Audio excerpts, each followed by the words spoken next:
Ya, kita lanjutkan ya. Oke, cahaya di sini agak gelap nih. Oke, nggak masalah. Ya, itu tadi ya. Jadi untuk membuat Corba ini dia menjadi language independent, maka kita tetapkan interface, kita menggunakan IDL, interface definition language, untuk mendeskripsikan layanan apa saja yang disediakan oleh sebuah aplikasi yang berbasis Corba gitu ya, yang dia menyediakan layanan gitu ya.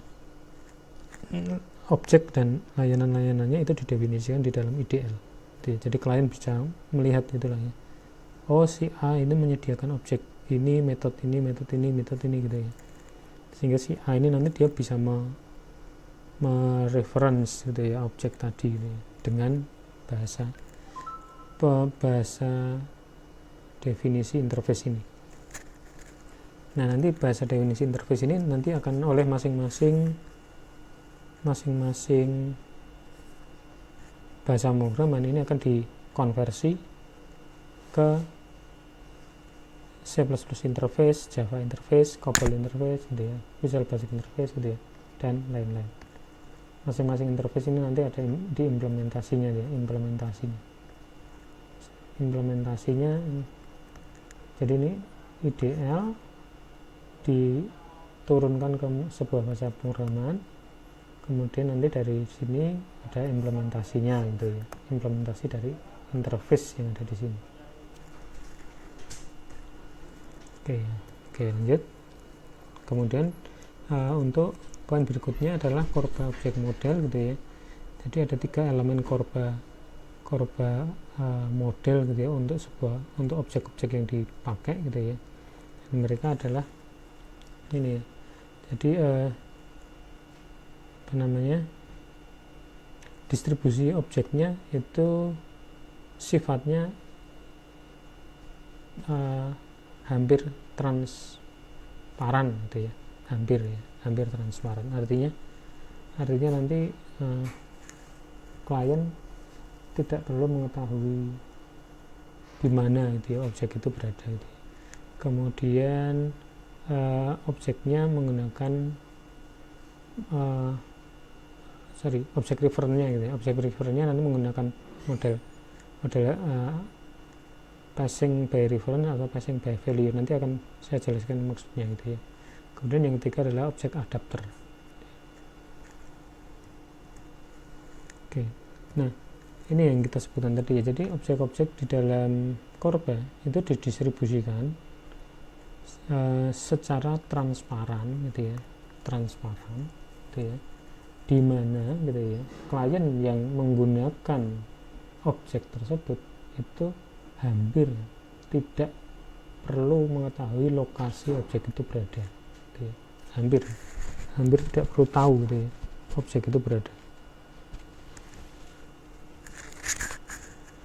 gitu ya. Nanti objek itu bisa berada secara di mesin remote ataupun di mesin lokal gitu ya, bisa berada di mesin remote atau di mesin lokal, seperti pada gambar pertama tadi gitu ya, seperti gambar ini gitu ya. Gambar, saya balik ke sini lagi ya. Nah ini, jadi objek itu bisa berada di lokal, misalkan A pengen pakai objek yang ada di C, nah itu kan objeknya dia lokal gitu ya, lokal, dan A ini tidak perlu tahu gitu ya bahwa oh C ini ada di mesin ini gitu ya, karena objek itu ada di mana itu kita cukup meminta bantuan ini saja nih, ORB gitu ya, untuk mencari gitu ya. Nanti terserah ORB ini dia mencari di mana gitu ya, apakah cari secara remote ataupun secara lokal.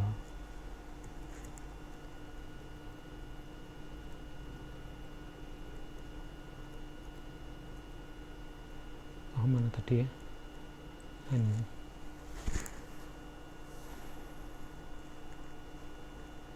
Nah dengan seperti ini sehingga nanti Corba klien ini dia seolah-olah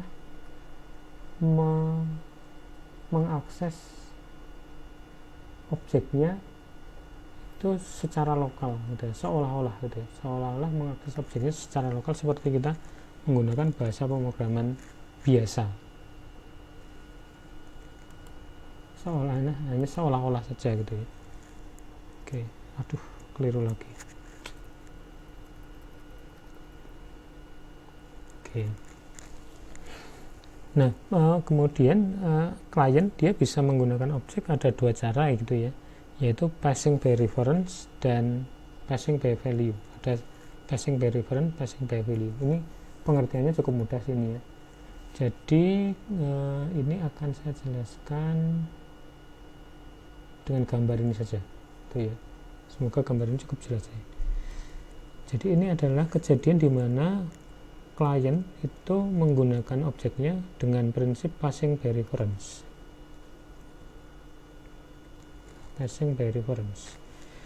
Ilustrasinya adalah seperti ini ya. Jadi ini step pertama, ini ada aplikasi A, dia pengen pakai objek yang berada di aplikasi B. Ya. Nah, aplikasi A ini dia cukup menggunakan referennya gitu ya, reference-nya menggunakan reference dari objek ini gitu ya, objek ini. Kemudian aplikasi A ini memanggil metode yang ada di reference ini gitu ya, mengeksekusi metode yang ada di reference ini.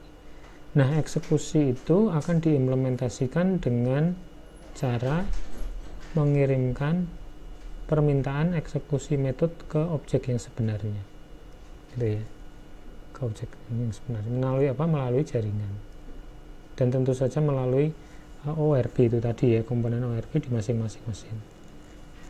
Nah, kemudian aplikasi B yang di dalamnya ada objek ini tadi, yang di reference tadi, itu melakukan eksekusi metode yang sebenarnya gitu ya. Eksekusi metode yang sebenarnya terjadi di sini, eksekusi gitu ya, eksekusi metode ini saya tulis eksekusi metode di server, nah gitu ya, di server. Kemudian ini memberikan return value, eksekusi ini memberikan return value-nya diberikan ke reference yang ada di sini gitu ya. Nah, kemudian reference ini memberikan return value-nya ke aplikasi A, nah gitu ya.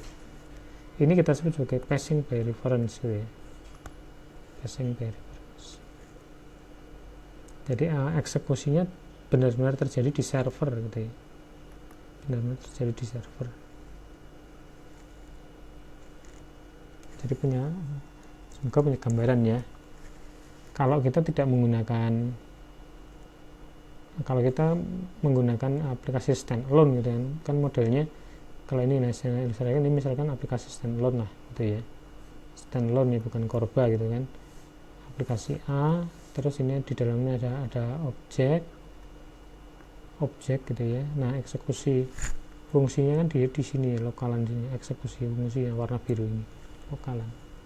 Nah, ini eksekusi fungsinya dia di reference, dieksekusi, tapi aslinya dia meminta eksekusi ke server di sini gitu ya, yang kemudian eksekusinya di sini, eksekusi metodenya gitu ya. Jadi di klien dia tidak melakukan apa-apa gitu ya, di sini tidak terjadi komputasi gitu ya, di klien tidak ada komputasi gitu ya, karena tidak ada eksekusi metode. Eksekusi metode terjadi di server. Eksekusi di server. Nah, gitu ya.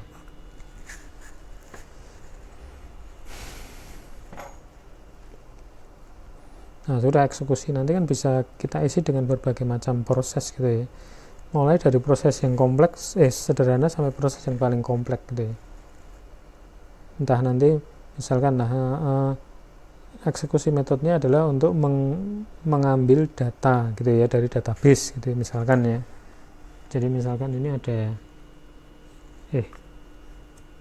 misalkan ini ada MySQL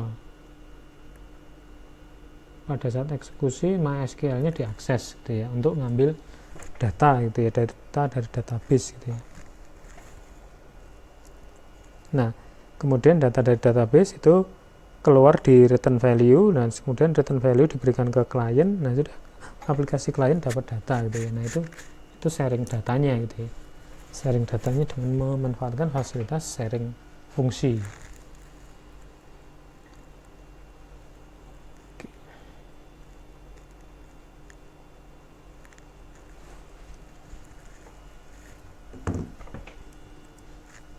Nah, yang kedua adalah Korba dengan prinsip passing by value. Passing by value gitu ya. Ini agak berbeda dengan yang tadi gitu ya. Ini harus saya jelaskan dengan gambar ya. Dia agak berbeda dengan yang tadi. Nah, ini modelnya adalah gini. Ini ada aplikasi A gitu ya. Dia yang berlaku sebagai klien. Kemudian aplikasi A ini dia akan meminta objek gitu ya. Kemudian dia meminta untuk ingin invoke sebuah metode gitu ya. Ingin invoke sebuah metode. Tapi yang terjadi adalah aplikasi B itu akan mengirimkan kopian dari objek ini ke aplikasi A gitu ya. Aplikasi B mengirimkan kopinya, sehingga di aplikasi B ini ada kopi dari objek gitu. Kopian dari objek ini, kopian ya. Kalau tadi cuma referennya saja, acuannya saja, kalau ini kopiannya. Nah, kemudian metodenya itu dieksekusi dari kopian objek ini, dieksekusi di klien gitu ya. Ini eksekusi saya tuliskan di sini ya. Eksekusi metode itu ada di klien. Nah, gitu ya. Ada di klien. Kalau tadi eksekusi metodenya ada di server, nah sekarang eksekusi metode ada di klien. Ada di klien ya.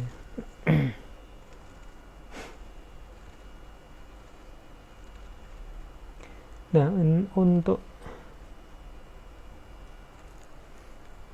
untuk skenario ini otomatis dia ini ya, tidak ada data-data yang ada di server yang bisa diambil gitu ya, mengingat eksekusi metodenya berada di klien gitu kan. Otomatis tidak ada yang data di A yang tidak ada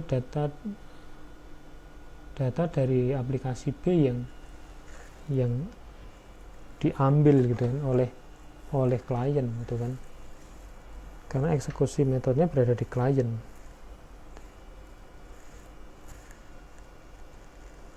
Nah, ini kira-kira untuk kasus situasi seperti apa ini ya?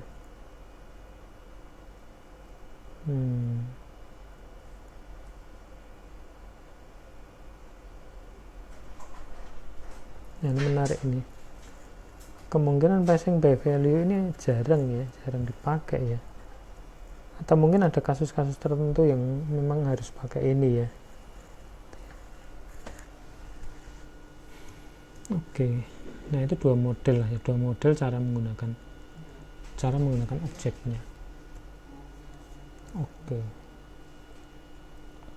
Kemudian untuk role di Korba itu nanti ada klien dan server juga gitu ya, sama seperti di RPC, cuma ada sedikit perbedaan paradigma ya.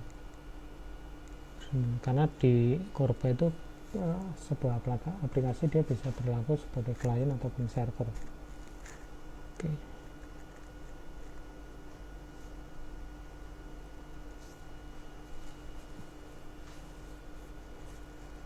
Nah, ini kalau di Korba ini semua aplikasi ya yang meng-create objek, kemudian dia menyediakan objek itu untuk aplikasi lain, itu kita sebut sebagai server gitu ya. Sebagai server.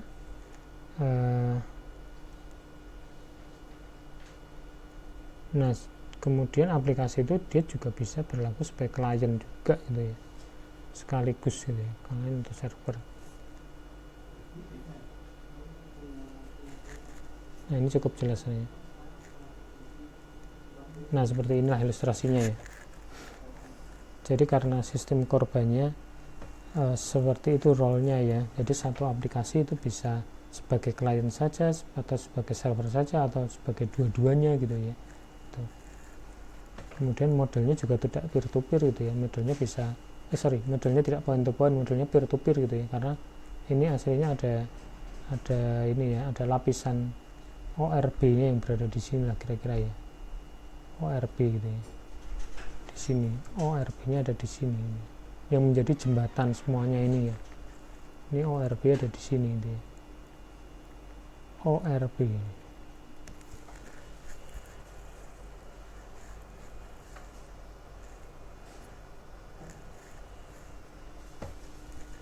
Oke.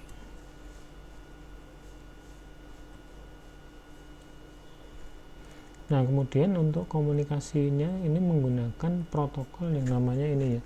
Protokol umumnya namanya adalah ini General Inter ORP Protocol. Yang lebih spesifik lagi adalah ini Internet Inter ORP Protocol. Dia berjalan di atas TCP/IP itu ya. Berjalan di atas TCP/IP. Inter ORP Protocol jalan di atas TCP/IP. Kemudian ada ini ya, yang arsitektur atau protokol umumnya kan yang biasa kita lihat adalah yang ini gitu kan, ini. Nah, ini ya yang umum gitu ya, adalah yang ini karena ini menggunakan TCP/IP gitu ya. TCP/IP. Cuma yang ini saya belum tahu nih. Ini modelnya seperti apa ini protokol yang ini. Ini belum pernah saya pelajari nih, DCE ini. DCE ini protokol khusus distributed computing gitu ya. Entah keunggulannya apa saya belum tahu nih. Yang ini DCE network ini. Yang sering kita pakai kan adalah yang ini ya, TCP/IP, dan ini sudah lebih dari cukup gitu ya. Kita menggunakan TCP/IP gitu ya untuk keperluan ini gitu ya. Jadi ORB dia berjalan di atas TCP/IP dengan memanfaatkan ini protokol yang spesifik untuk ORB-nya. Dan nanti ORB itu saling berkomunikasi ya, antar mesin ya. ORB di antar mesin akan saling berkomunikasi dengan protokol itu.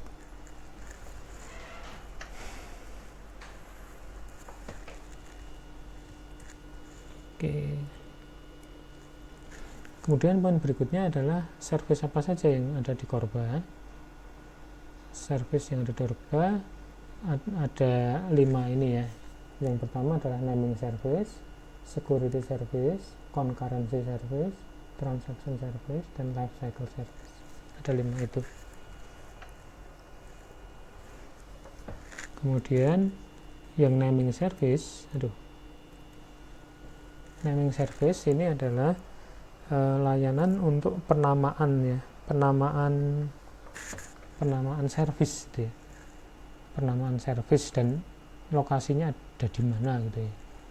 Layanan penamaan service dan lokasinya ada di. Nah, naming service ini, kalau ada naming service seperti ini biasanya ya konsekuensinya ini harus ada server ini, name server gitu ya. Coba kita cek ya untuk Korba ini naming service-nya seperti apa gitu ya implementasinya. Oke. Sebentar saya cek dulu.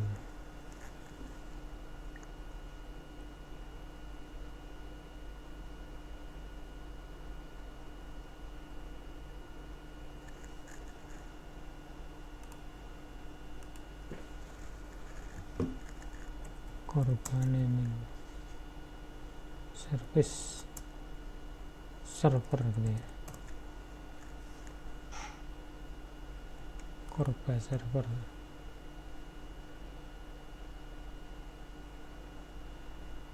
Ini oke. Sebentar ya.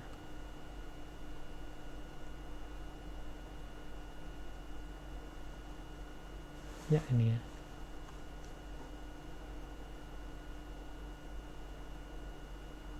Nah, ini contohnya ini. Ini adalah contoh naming service yang disediakan oleh IBM. Dia disediakan oleh IBM.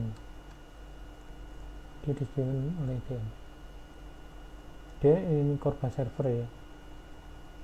Corba server untuk meletakkan reference yang pengen kita sediakan gitu ya. Layanan-layanan Corba yang pengen kita sediakan ini kita taruh di dalam Corba server di miliknya IBM ini. Oke, coba cek yang lain. Oracle juga ada ini. Oracle nih, nah ini Oracle Tuxedo Corba server. Oracle Tuxedo Corba server, kita coba cek gitu ya. Oke.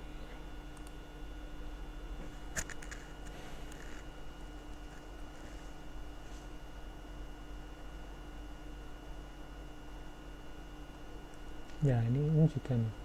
Jadi ini adalah server, naming servernya Corba miliknya Oracle gitu ya, miliknya Oracle.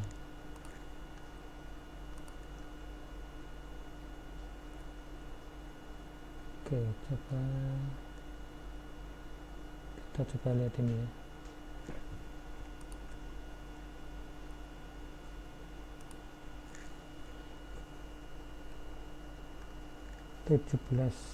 Corba naming service. Oh bukan. Sorry.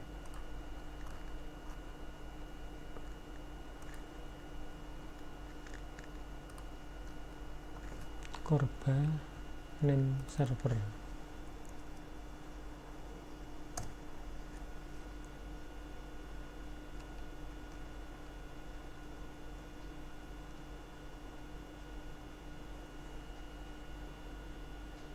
Open Fusion Corba Services naming service ini juga nih mungkin nih.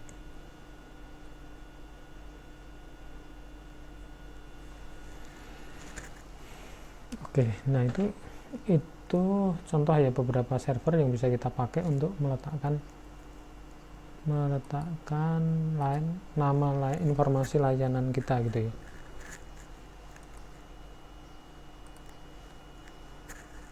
Oke, lanjut. Kemudian layanan berikutnya adalah layanan security service gitu ya, seperti untuk autentikasi, otorisasi, kemudian security audit gitu ya, dan repudiasi gitu ya. Autentikasi itu untuk mengautentikasi siapa yang berhak menggunakan layanan itu. Otorisasi itu memberikan akses kontrol gitu ya, terhadap berbagai macam service dan objek gitu ya, akses kontrol ya. Bisa login tapi harus ada akses kontrolnya gitu ya. Kemudian security audit gitu ya, ini untuk mencatat kegiatan usernya gitu ya terhadap layanannya gitu ya. Kemudian non repudiasi ini adalah semacam digital signature gitu ya, digital signature supaya seseorang atau user yang sudah memakai layanan itu gitu ya, itu bisa dipertanggungjawabkan bahwa dia benar-benar dia yang mengakses layanan itu. Security service, kemudian concurrency control gitu ya, untuk memanage concurrency objek. Kemudian transaction service itu untuk mengontrol sistem transaksi sebagai contoh inilah sebuah transaksi perbankan gitu ya, itu kan harus status akhir dari transaksi itu kan harus commit full atau abort full gitu ya, transaksinya harus jadi atau tidak sama sekali gitu ya. Kemudian yang terakhir adalah life cycle service, ini nanti yang akan bertanggung jawab terhadap object creation, object deletion, object copy, object moving gitu ya, dari Korba gitu ya. Nah itu sedikit tentang Korba gitu ya, Korba. Tapi intinya adalah pada bagian ini, inti ya. Nah ini intinya di sini, penggunaan objek di mesin lain atau di aplikasi lain oleh aplikasi yang lainnya itu ya, sharing fungsionalitas. Ini nanti menjadi cikal bakal terbentuknya ESB yang sekarang populer adalah yang ini.